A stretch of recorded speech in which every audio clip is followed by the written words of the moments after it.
going to public schools, playing baseball and hockey.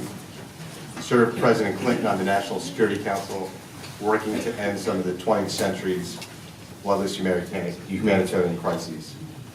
As a chief advocate for Human Rights Watch, he led a bipartisan effort to end the Bush administration's use of torture, and served as an Assistant Secretary of State for Democracy, Human Rights, and Labor under President Obama.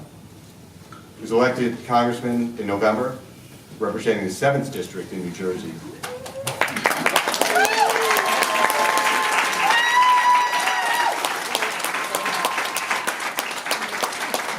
Co-sponsored H.R. 8 and is on the House Gun Violence Prevention Task Force. Thank you very much for being here, and thank you for your service.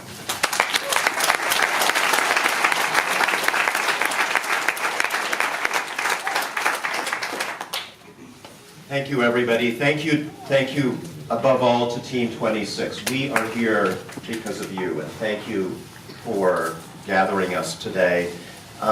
We are also here, at least I am here, because of a principle that I've tried my best to follow throughout my life, and certainly my life in politics, and that is, do what moms demand.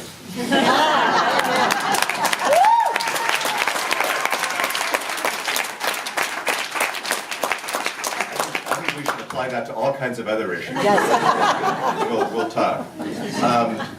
We're also, of course, here because of the unspeakable act of evil that happened in Sandy Hook 7 years ago. After that event, people all across America came together and they said never again, knowing full well that those words would have absolutely no meaning unless people in Congress, people in government did something. And we know what happened next. It happened again, it happened again, it happened again, it happened again. And I think all of us here have this in common, that we are tired of the words, we are tired of being tired, we're fed up with being fed up, we're impatient with our own impatience. We want to get to work and get something done on this. We know that we represent America. We know that the vast majority of Americans are behind us. We are students who want to be safe in the classroom. We are parents who are scared for their kids. We are police officers, the true good guys with a gun in America who don't want to be outgunned by the bad guys. We are military veterans who understand these weapons and who know, as Mikey does and many others do, that civilians should not be running around with weapons that were meant for a battlefield. We are gun owners who, yes, believe in the Second Amendment, but who understand that gun ownership in this country should be as regulated as drinking a beer or driving a car. That is America. And we know, because we have experience now, why, despite all of that, we have not yet been able to make progress. So let's talk about the NRA for a second. It used to be something that it isn't today.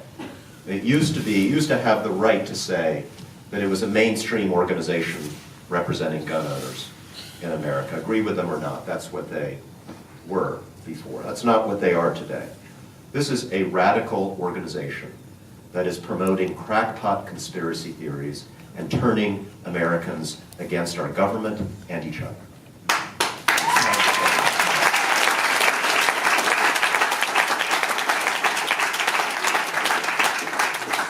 Because of my job, I force myself to watch NRA TV from time to time. I know what's on there, right?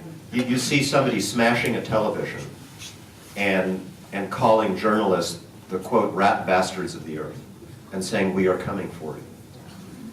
Urging FBI agents to disobey their leadership. Think about that. What kind of organization does that? What kind of organization opposes denying guns to people on the terrorism watch list? Is that an organization that has the best interest of the American people of the United States of America at heart? We're opposing our effort to fix the boyfriend loophole, saying that if you've been convicted of stalking or domestic abuse, you should be able to buy a gun. How shameful that is. And now here's the good news. people used to be scared of this organization and what it represented. Even Democrats, we'd say we were for gun safety. We wouldn't be saying often what I'm saying here today. In 2018, candidates who took money from the NRA didn't do so well.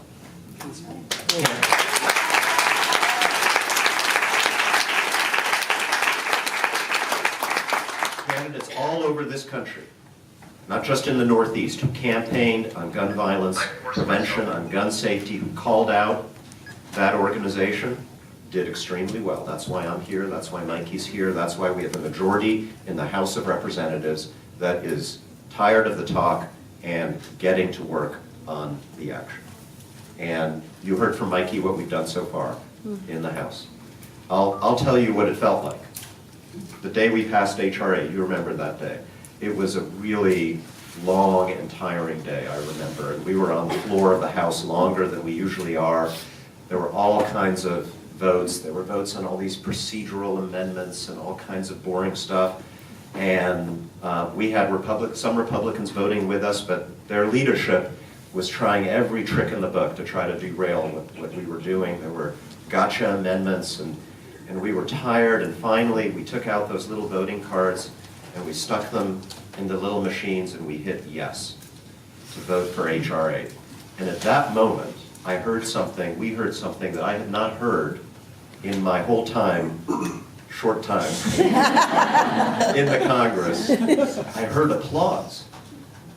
And where's that? I had not looked up the whole time we were on the floor that day. And I looked up, and in the gallery, I see a sea of red. Woo! Oh, yeah.